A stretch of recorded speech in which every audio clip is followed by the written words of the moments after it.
All right, good day, everybody. It's Monday, March 21st, 2022. Yeah, I'm on the road and I cannot control the lighting right now. So I am definitely the shadow man, probably another day or two here. So you'll have to forgive me for the lighting. There's nothing I can do about it. I can't control it. It's not my house.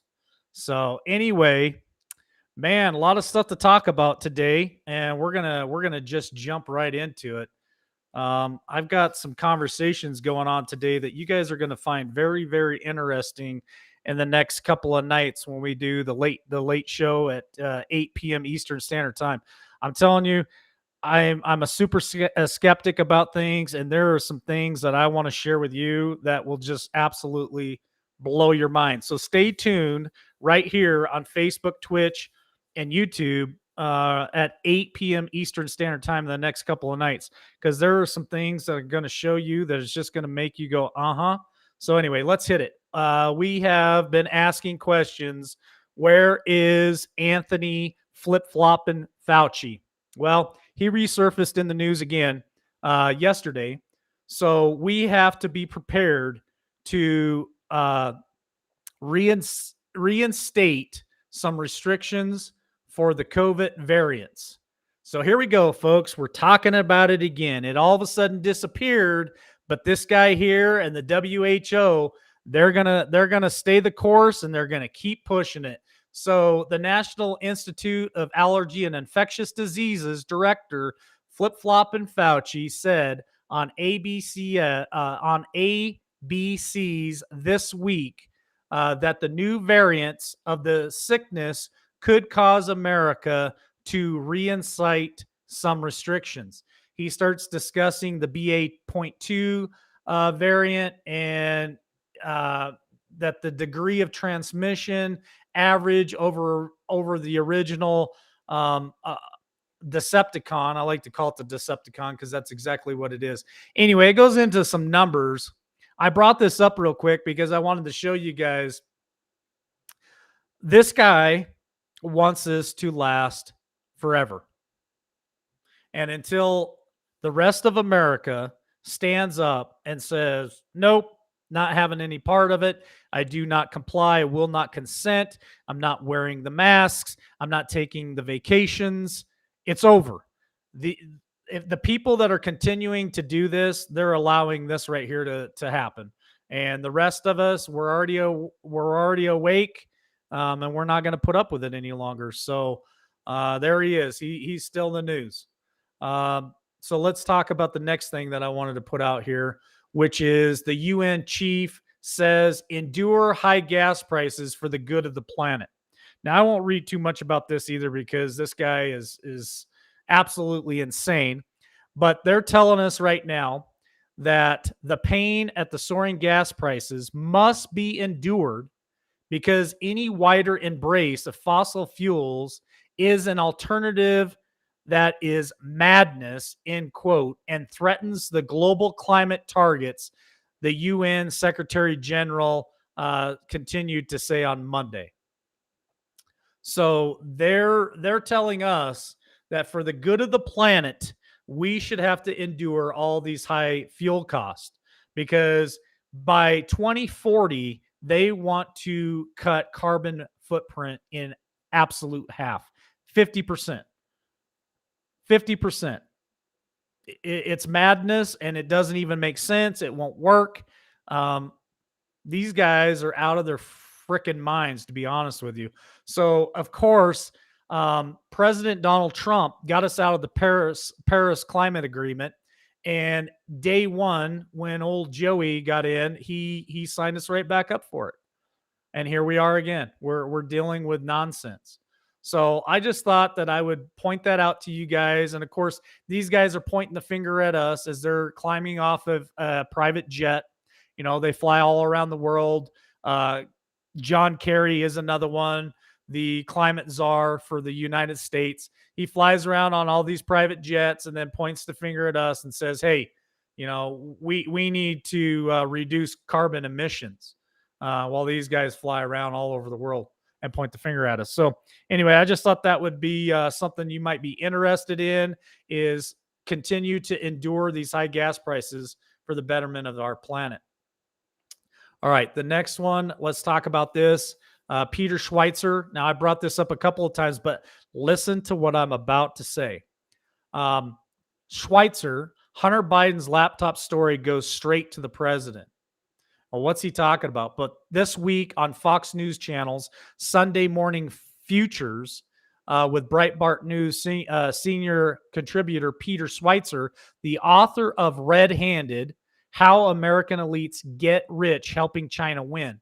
They talked about the New York Times bestseller and how Hunter Biden's laptop is authentic. Yeah, that's what I said. It is authentic. According to Schweitzer, it contains Hunter Biden's laptop, shows his father, President Joe Biden, was a, quote, beneficiary of funds from influential people in Ukraine, China, and Russia. Now, it goes on to say, down two paragraphs down, it says the second factor at this is that this is not just a Hunter Biden story. The New York Times tries to paint it that way. The headline is even Hunter Biden pays his back taxes, but broad investigation continues. But you're right. They admit that the laptop is real. Let me repeat that. They admit that the laptop is real. And what the laptop reveals is Hunter Biden received these funds, but President of the United States, Joe Biden, was a recipient and beneficiary of those funds. Why am I bringing this up? I'm bringing this up because I'm telling you, folks, there is going to be a shift. I feel it coming. I see it coming. And a lot of things are starting to come back out again. And there's a lot of admission out there right now. Where that goes from here, I don't know, but I just thought I would let you know. Let's talk about our southern border. Now, listen to this. This is a little bit scary.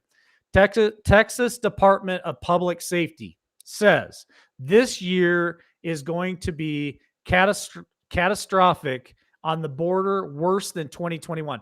Now, I've reported months ago that our southern border last year received about 1.9 million illegals who crossed our border.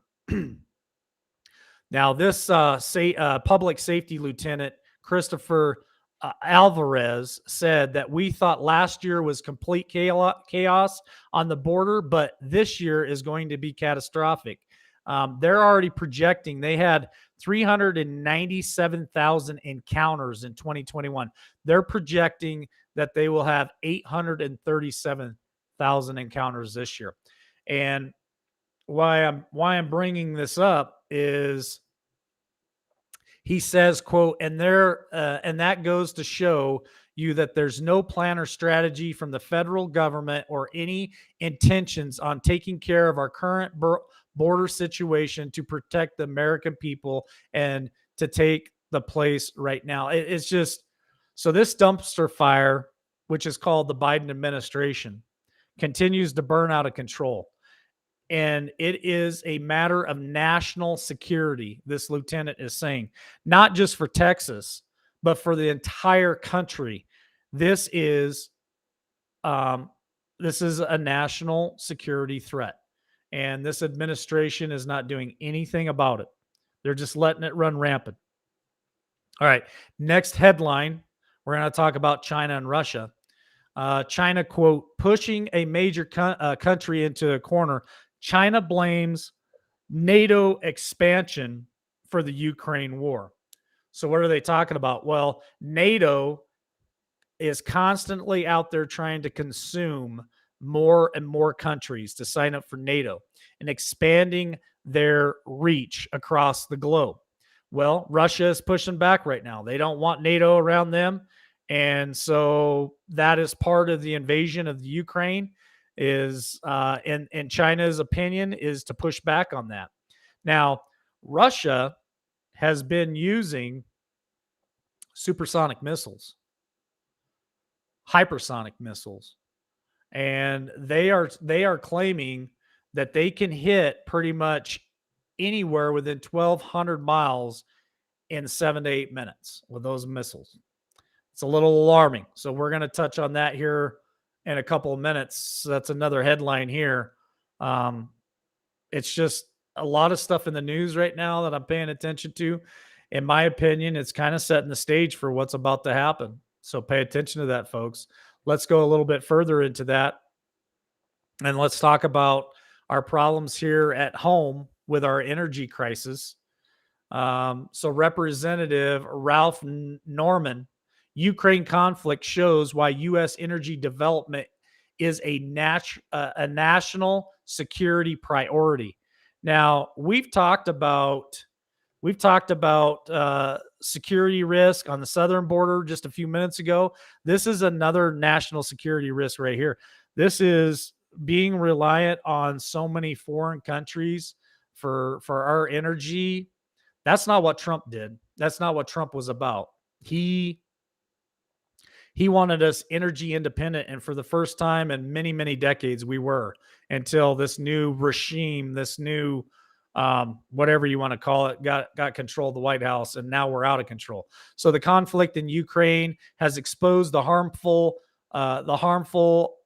harmful our dependence on foreign oil really is, and elevates the question of how will we continue to power the United States, because the United States energy consumption is on the rise, as it is every year. And it's very concerning to know that we depend now again on foreign countries for our energy. And at one time, we actually had a surplus. So here's the numbers that we had. In 2020, the United States produced 18.40 million barrels per day of petroleum and consumed 18.12 barrels. So we had a surplus there in 2020, and it was the first time since 1949 that we actually exported crude oil. And here we are now begging people to produce more and to send us more crude oil. Did you hear what I just said? In 2020, we actually were exporting oil for the first time since 1949. And now the administration we have, they're begging for crude. Just crazy. All right, last couple of headlines here. I found this very interesting. Donald Trump speaks out at American Freedom Tour.